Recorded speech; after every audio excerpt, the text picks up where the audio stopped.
നമസ്കാരം. മലയാളി വാർത്ത ഇൻസൈഡിലേക്ക് സ്വാഗതം. ഇഡി എത്തിയത് വീണയെ പിടിക്കാൻ മാത്രമല്ല, പിണറായി വിജയനും ആ പ്രതിപ്പട്ടികയിലുണ്ട്. ഇപ്പോഴിതാ എൻഫോഴ്സ്മെന്റ് ഡയറക്ടറേറ്റിൻ്റെ ഒരു ഇടിവെട്ട് വാർത്താക്കുറിപ്പ്. പിണറായി വിജയനും എക്സാലോജിക്കും CMRലുമായി ബന്ധപ്പെട്ട കേന്ദ്രങ്ങളിൽ റെയ്ഡുകൾ പുരോഗമിക്കുന്നതിനിടയിലാണ് എൻഫോഴ്സ്മെന്റ് ഡയറക്ടറേറ്റ് ഒരു വാർത്താക്കുറിപ്പ് പുറത്തിറക്കിയത്. കമ്പനിയിൽ നിന്ന് വ്യാജ ചെലവുകളുടെ മറവിൽ വകമാറ്റിയ ഫണ്ടിന്റെ പ്രധാന ഗുണഭോക്താക്കളിൽ ഒരാൾ വീണയാണ് എന്ന് കേന്ദ്ര അന്വേഷണ ഏജൻസികൾ വ്യക്തമാക്കുന്നു.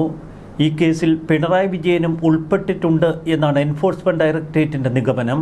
CMRL കമ്പനിയിൽ നിന്ന് യാതൊരുവിധ സേവനങ്ങളും നൽകാതെ വിവിധ വ്യക്തികൾക്കും സ്ഥാപനങ്ങൾക്കും കോടിക്കണക്കിന് രൂപ കൈമാറി. കമ്പനിയുടെ നിയമപരമായ ചെലവുകൾ എന്ന വ്യാജേനയാണ് ഈ തുക വകമാറ്റൽ. ഇത്തരത്തിൽ പണം കൈപ്പറ്റിയവരിൽ മുൻ മുഖ്യമന്ത്രിയുടെ മകൾ T വീണയും ഉൾപ്പെടുന്നു. പരിശോധനകളുടെയും അന്വേഷണത്തിന്റെയും പരിധിയിൽ മുൻ മുഖ്യമന്ത്രിയും മകളും കൃത്യമായി ഉൾപ്പെട്ടിട്ടുണ്ട് എന്ന് എൻഫോഴ്സ്മെന്റ് ഡയറക്ടറേറ്റ് വ്യക്തമാക്കിയതോടെ പിണറായി വിജയനെ വെറുതെ വിടില്ല എന്ന് എൻഫോഴ്സ്മെന്റ് ഡയറക്ടറേറ്റ് ഉറപ്പിച്ചുവെന്ന് വ്യക്തം. വാർത്താക്കുറിപ്പ് പുറത്തുവിടുന്നതിന് മുൻപ് തന്നെ രാവിലെ 6 മണിക്ക് വിവിധ കേന്ദ്രങ്ങളിൽ റെയ്ഡുകൾ ആരംഭിച്ചിരുന്നു എൻഫോഴ്സ്മെന്റ് ഡയറക്ടറേറ്റ്. അതീവ രഹസ്യമായാണ് ED ഉദ്യോഗസ്ഥർ മുൻ മുഖ്യമന്ത്രിയായിരുന്ന പിണറായി വിജയൻ്റെയും റിയാസിൻ്റെയും എക്സാലോജിക് കമ്പനിയുടെ ആസ്ഥാനത്തും CMRL കമ്പനി MDയുടെയും മകൻ്റെയും ഒക്കെ വസതികളിലും റെയ്ഡിനെത്തിയത്. ഒരേ സമയം 12ഓളം കേന്ദ്രങ്ങളിൽ റെയ്ഡുകൾ. യാതൊരുവിധ മുന്നറിയിപ്പുമില്ലാതെയാണ് പിണറായി വിജയൻ്റെ ബേക്കറി ജംഗ്ഷനിലുള്ള വാടക വീട്ടിലും കണ്ണൂർ പിണറായിയിലെ വീട്ടിലും എൻഫോഴ്സ്മെന്റ് ഡയറക്ടറേറ്റ് റെയ്ഡിനായി എത്തിയത്. റെയ്ഡിന് എൻഫോഴ്സ്മെന്റ് ഉദ്യോഗസ്ഥർ എത്തുമ്പോൾ കേന്ദ്രസേന അവർക്ക് സുരക്ഷ നൽകി. അവിടെ എത്തിയ കേന്ദ്രസേനയ്ക്കും തങ്ങളുടെ ദൗത്യം എന്ത് എന്ന അവസാന നിമിഷം മാത്രമാണ് വ്യക്തമായത്. എൻഫോഴ്സ്മെന്റ് ഡയറക്ടറേറ്റ് സംഘത്തിലെ ഉദ്യോഗസ്ഥർക്കും റെയ്ഡ് തുടങ്ങുന്നതിന് തൊട്ടു മുൻപ് മാത്രമാണ് തങ്ങളുടെ ലക്ഷ്യസ്ഥാനത്തെക്കുറിച്ച് അറിവ് ലഭിച്ചത്. കേരള പോലീസിന് വിവരം അറിയിച്ചിരുന്നില്ല. ഡൽഹിയിൽ ED ആസ്ഥാനത്ത് തിരക്കിട്ട് ഇന്നലെ വൈകിട്ട് ചേർന്ന കൂടിയാലോചന. ആ കൂടിക്കാഴ്ചയ്ക്ക് തൊട്ടു പിന്നാലെ എറണാകുളം ED ഓഫീസ് ഉണർന്നു. പിണറായി വിജയനെ ED അറസ്റ്റ് ചെയ്യുമോ എന്ന പേടി അതിനിടയിൽ CPM പാർട്ടിയിൽ പ്രചരിച്ചു. ഇതോടെ പല കേന്ദ്രങ്ങളിലും CPM പ്രതിഷേധവുമായി കളത്തിലിറങ്ങി. പിണറായിയിലെ വീടിന് മുന്നിൽ പ്രതിഷേധവുമായി എത്തിയത് P ജയരാജന്റെ നേതൃത്വത്തിൽ. തിരുവനന്തപുരം ബേക്കറി ജംഗ്ഷനിലെ വസതിയിൽ റെയ്ഡ് പുരോഗമിക്കുമ്പോൾ മറുവശത്ത് ബിനീഷ് കോടിയേരി കളത്തിലിറങ്ങി.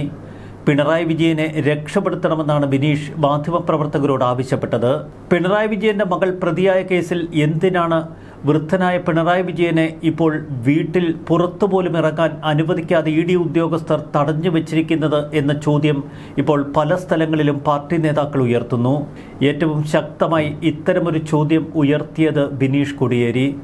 പാർട്ടിയിൽ നിന്ന് എനിക്കെന്ത് കിട്ടി എന്നതല്ല, പാർട്ടിക്ക് പിണറായി വിജയന്റെ അറസ്റ്റോടെ എന്താണ് സംഭവിക്കുന്നത് എന്ന വേദനയാണ് ബിനീഷിന്. പിണറായി വിജയന്റെ ഫോൺ ED ഉദ്യോഗസ്ഥർ പിടിച്ചെടുത്തു. മകൾ വീണ വിജയന്റെയും കുടുംബത്തിലുള്ള എല്ലാവരുടെയും ഫോണുകൾ EDയുടെ കസ്റ്റഡിയിലാണ്. പുറത്ത് പാർട്ടി നേതാക്കളുമായി കൂടിയാലോചന നടത്താൻ പിണറായിക്ക് കഴിയുന്നില്ല. ഒന്ന് തിരിയാൻ പോലും അനുവദിക്കാതെ കേന്ദ്രസേന ചുറ്റും നിൽക്കുന്നു. വീട്ടിൽ തടങ്കലിൽ എന്നതുപോലെയാണ് പിണറായി വിജയൻ ഇപ്പോൾ കഴിയുന്നത് എന്ന് പാർട്ടി സഖാക്കളും നേതാക്കളും പറയുന്നു. മകൾ വീണ വിജയനെ ചോദ്യം ചെയ്യലിനായി ED ഉദ്യോഗസ്ഥർ വിളിപ്പിച്ചതോടെ പിണറായി വിജയൻ തല കറങ്ങി എന്ന നിലയിൽ വരെ വാർത്തകൾ പുറത്തെത്തി. പിണറായി വിജയനെ ഉടൻ ആശുപത്രിയിലേക്ക് മാറ്റണമെന്ന് ഒരു കൂട്ടം പാർട്ടി പ്രവർത്തകർ ആവശ്യപ്പെടുന്നു.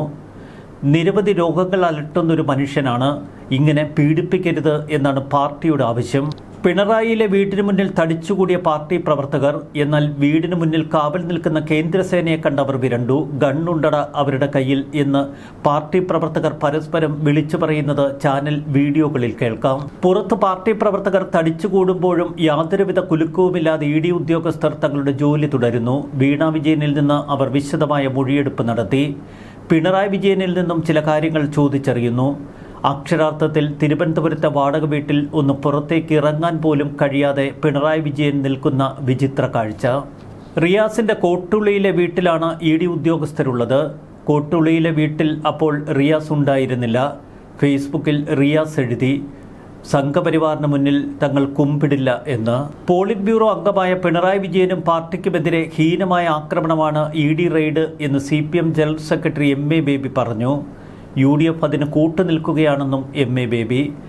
CPM നേതാക്കൾ എല്ലാവരും പറയുന്നത് ഒരു കാര്യം, ഇക്കഴിഞ്ഞ ദിവസം സതീശനും മോദിയും തമ്മിലുള്ള കൂടിക്കാഴ്ച, അതിന് പിന്നാലെ ഇന്ന് എൻഫോഴ്സ്മെന്റ് ഡയറക്ടറേറ്റ് റെയ്ഡുകൾ സംഘടിപ്പിക്കണമെങ്കിൽ അതിന് പിന്നിൽ ഗൂഢാലോചനയുണ്ട്.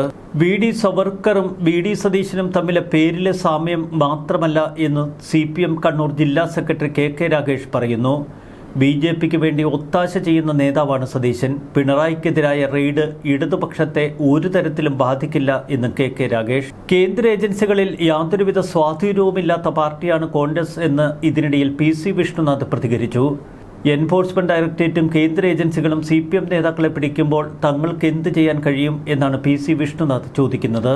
പിണറായിക്കെതിരായ ഈ വേട്ടയാടലിനെ രാഷ്ട്രീയമായും നിയമപരമായും നേരിടുമെന്ന് ജോൺ ബ്രിട്ടാസ് MP പറഞ്ഞു. കേരളത്തിൻ്റെ പല ഭാഗങ്ങളിലും പാർട്ടി പ്രവർത്തകരെ തെരുവിലിറക്കാനുള്ള ശ്രമമാണ് പിണറായി പക്ഷം ഇപ്പോൾ നടത്തുന്നത്. നേതാക്കളെയും സഖാക്കളെയും കൂട്ടത്തോടെ തെരുവുകളിലേക്ക് ഇറക്കി വീണ്ടും സജീവമായ പ്രതിഷേധമൊരുക്കുക എന്ന തന്ത്രം. എൻഫോഴ്സ്മെന്റ് ഡയറക്ടറേറ്റ് ഉദ്യോഗസ്ഥർ റെയ്ഡുമായി വിവിധ ഇടങ്ങളിൽ തങ്ങളുടെ ജോലി തുടരുന്നു. വീടുകൾക്കും ഓഫീസുകൾക്കും മുന്നിൽ തോക്കുകളുമായി നിലയുറപ്പിച്ചു നിൽക്കുന്ന കേന്ദ്രസേന. പുറത്തുനിന്ന് പാർട്ടി പ്രവർത്തകർ മുദ്രാവാക്യം മുഴക്കുമ്പോൾ ഈ കേന്ദ്രസേന അംഗങ്ങൾ പരസ്പരം ചോദിക്കുന്നു, ഇവരെന്താണ് ഈ വിളിച്ചു കൂവുന്നത്? അവർക്കും മനസ്സിലാവുന്നില്ല ഭാഷയുടെ പ്രശ്നം. ബേക്കറി ജംഗ്ഷനിലെ വീട്ടിനുള്ളിൽ അസ്വസ്ഥതയോടെ തുടരുന്ന പിണറായി വിജയനെ ഓർത്ത് ചില അംഗങ്ങൾ വിഷമിക്കുന്നു. പിണറായി സഖാവിന് ഇത്തരമൊരു ദുരന്തമുണ്ടായല്ലോ എന്നാണ് ചിലരുടെ പരിഭവം. എന്നാൽ സമൂഹ മാധ്യമങ്ങളിലൊക്കെ വലിയ പൊട്ടിച്ചിരികളും പരിഹാസങ്ങളും കാണാം. പിണറായിക്ക് അർഹിക്കുന്നത് കിട്ടി എന്നാണ് പലരും കമൻറ്റുകൾ ഇടുന്നത്. CMRL ഓഫീസിലും ശശിധരൻ കർത്തിയുടെ വീട്ടിലുമൊക്കെ പരിശോധനകൾ തുടരുന്നു. നിർണായകമായ ചില രേഖകൾ കണ്ടെടുത്തു എന്നാണിപ്പോൾ പുറത്തുവരുന്ന വിവരം. പിണറായി വിജയന്റെ വീട്ടിൽ നിന്ന് ചാക്കിൽ കെട്ടി രേഖകൾ പുറത്തേക്ക് കൊണ്ടുപോകാനുള്ള ശ്രമവും ED തുടരുന്നുണ്ട് എന്ന വാർത്തകൾ ശക്തമാണ്. കൃത്യതയോടെയാണ് എൻഫോഴ്സ്മെന്റ് ഡയറക്ടറേറ്റ് സംഘം ഇന്ന് പിണറായി വിജയന്റെ വീട്ടിലെത്തിയത്. അവർ ബേക്കറി ജംഗ്ഷനിലെ വാടക വീട്ടിലെത്തുമ്പോൾ പിണറായിയും മകൾ വീണയും വീടിനുള്ളിൽ. ബിനീഷ് കൊടിയേരി ചോദിക്കുന്നത് അതുതന്നെയാണ്. വീണയുമായി ബന്ധപ്പെട്ട കേസിൽ ഒരു റെയ്ഡ് നടക്കുമ്പോൾ എന്തിനാണ് പിണറായി വിജയനെയും ഭാര്യയെയും വീണയുടെ കുഞ്ഞിനെയും ഒക്കെ തടങ്കലിൽ വയ്ക്കുന്നത്? മറുവശത്ത് സമൂഹ മാധ്യമങ്ങൾ ഈ ചോദ്യം ഇപ്പോൾ ആവർത്തിക്കുന്നു. കേരളത്തിലെ എത്രയെത്ര കുടുംബങ്ങളിലേക്കാണ് പിണറായി വിജയൻ പോലീസിനെ അയച്ച് ഇത്തരം വേട്ടകൾ നടത്തിയത്? അതിനൊക്കെ കാലം തിരികെ കൊടുക്കില്ലേ?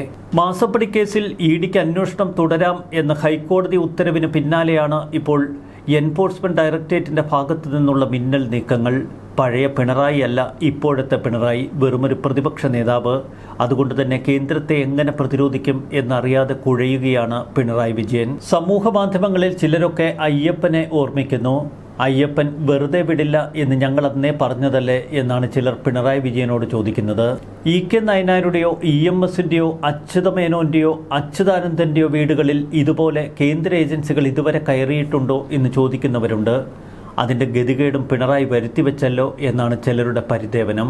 ഒന്നും സംഭവിക്കാൻ സാധ്യതയില്ല, എല്ലാ റെക്കോർഡുകളും കത്തിച്ചാമ്പലായിട്ടുണ്ടാവാം, പിണറായി വിജയനല്ലേ മോൻ എന്ന് പറയുന്നവരുമുണ്ട്. എൻഫോഴ്സ്മെന്റ് ഡയറക്ടറേറ്റാണ് കേസന്വേഷണം കൊച്ചിയിൽ നിന്ന് ഡൽഹിയിലേക്ക് മുഴുവനായി മാറ്റാൻ അധിക നേരം വേണ്ട. തീഹാർ ജയിലിലെങ്ങാനും ആ പാപം വീണ വിജയനെ അടച്ചാൽ എന്താവും സ്ഥിതി? ഈ പിണറായി വിജയൻ ഇതൊക്കെ എങ്ങനെ താങ്ങും? ഇതുവരെ കേന്ദ്ര സർക്കാരിനെ വരുതിയിൽ നിർത്താൻ പിണറായി വിജയന് കഴിഞ്ഞു. ഇപ്പോൾ അതിനൊന്നും കഴിയാത്ത നിലയിലാണ്. അതുകൊണ്ട് കേന്ദ്രം കയറി മേയുന്നു എന്ന് ചിലർ. മടിയിൽ കനമില്ലാത്തവന് വഴിയിലാരെയും പേടിയില്ല എന്ന് നാഴികയ്ക്ക് 40 വട്ടം പ്രസംഗിച്ച പിണറായി വിജയൻ ഇപ്പോൾ മടിയിൽ കനമുണ്ടോ എന്ന് സ്വയം തപ്പി നോക്കുന്ന അവസ്ഥ. അതെ, പിണറായി വിജയനും കൂട്ടരും തെരഞ്ഞെടുപ്പ് പ്രചാരണ വേളയിൽ ഹോർഡിങ്ങുകളിൽ എഴുതിയ ഒരു വാചകമുണ്ട്, ഞാനല്ലാതെ മറ്റാരുണ്ട്. വളരെ ശരിയാണ്. ഇത്തരം ചെയ്തികളൊക്കെ കേരളത്തിൽ ചെയ്ത മറ്റാരുണ്ട്? എൻഫോഴ്സ്മെന്റ് ഡയറക്ടറേറ്റിന്റെ കൊച്ചി ഓഫീസിനു ചുറ്റും പാർട്ടി അണികൾ തടിച്ചുകൂടുകയാണ്. അതുകൊണ്ട് തന്നെ ED ഓഫീസിന് കനത്ത സുരക്ഷ കേന്ദ്രസേന നൽകുന്നു. SFI DYFI ഗുണ്ടകൾ ദയവായി എൻഫോഴ്സ്മെന്റ് ഡയറക്ടറേറ്റ് ഓഫീസിലേക്ക് കല്ലേറൊന്നും നടത്തരുത്. ഈ ഹിന്ദി വാലകളായ കേന്ദ്രസേനയ്ക്ക് ഭാഷയൊന്നും മനസ്സിലാക്കില്ല. അവരുടെ കയ്യിൽ ഗണ്ണുണ്ട്, നല്ല ഇരട്ടക്കുഴൽ ഗണ്ണ്. ആ ഓർമ്മ വേണം. അവർ എടുത്തൊന്ന് താങ്ങിയാൽ താങ്ങില്ല ഈ CPM. പ്രതിപക്ഷ നേതാവാകാൻ പിണറായി വിജയൻ മസ്സിൽ പിടിച്ചത് ഇത്തരം നീക്കങ്ങൾ മുന്നിൽ കണ്ടുകൊണ്ടാവാം എന്ന് മറ്റു ചിലർ പ്രവചിക്കുന്നു. അല്ലെങ്കിൽ ഇങ്ങനെ അള്ളിപ്പിടിച്ചിരിക്കുമോ? PC ജോർജിന്റെ മകൻ ഷോൺ ജോർജ് എന്തായാലും പിണറായി വിജയനെ ആവർത്തിച്ച് വെല്ലുവിളിക്കുന്നു. ഈ കേസിൽ നടപടികളുണ്ടാകുമെന്ന് ഞങ്ങൾ അന്നേ പറഞ്ഞതല്ലേ എന്നാണ് ഷോൺ ജോർജ് ചോദിക്കുന്നത്.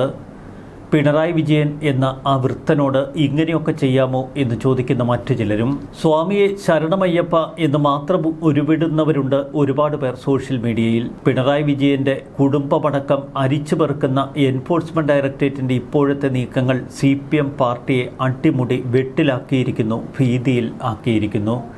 ബാക്കി തിരശ്ശീലയിൽ എന്താണ് സംഭവിക്കുന്നത് എന്ന് കാത്തിരുന്ന് കാണാം. ന്യൂസ് ഡെസ്ക് മലയാളി വാർത്ത ഇൻസൈഡ്.